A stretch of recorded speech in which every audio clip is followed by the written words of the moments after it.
আনিশার সুস্থতার কারণে প্রতিদিন দৈনিক 5টা স্যালাইন দেওয়া লাগে। 5টা স্যালাইন দিতে যাইয়া 5বার করে আসে। এখন 5বার স্যালাইন দেওয়ার আগে ক্যানোলা ফুলে যায়। একটা দুইটা দেওয়ার পরে ক্যানোলা ফুলে যায়। এখন পরবর্তীতে আর দিতে পারে না, খুব কান্নাকাটি করে। তাই সে এখন ক্যানোলা খুলে ফেলবে। এখন ক্যানোলা খুলে ফেললে তো আবার পরবর্তীতে লাগাইতে হয়। এই করে দৈনিক 2বার ক্যানোলা খুলতে হয় আর লাগাইতে হয়, আর স্যালাইন দিতে হয় 5বার।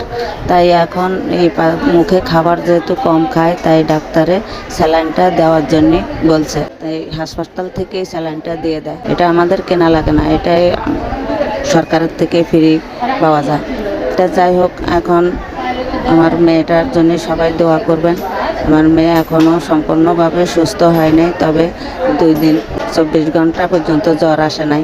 এটাই সবার কাছে দোয়া। জ্বর কেন আসে তাই ডাক্তাররা ওষুধ পাল্টাই ওষুধ দিতেছে, বারবার চেক করতেছে, বারবার আইসা দেখতেছে যে সমস্যাটা কি, এখনো পর্যন্ত কেন কোনো রোগ ধরা পড়ে নাই, এখন এটা রোগটা কি, এই জন্যে বারবার আজকে টিবি পরীক্ষা দিছে। এখন টিবি পরীক্ষাটা করে কালকে নিয়ে আসবো। এরপরে যদি এটা না সারে তাহলে রক্তে ইনফেকশন হয়েছে কিনা ওইটা পরীক্ষা করতে হবে। আর যদি টিবি ধরা পড়ে তাহলে ডাক্তারে রিলিজ দিয়ে দেবে। বাসায় যাইয়া ওষুধ খাওয়ানো যাবে, নিয়ম মতো খাওয়াইলে আল্লাহ যদি দেয় সুস্থ হয়ে যেতে পারে। সবাই আমার মেয়ের জন্য দোয়া করবেন।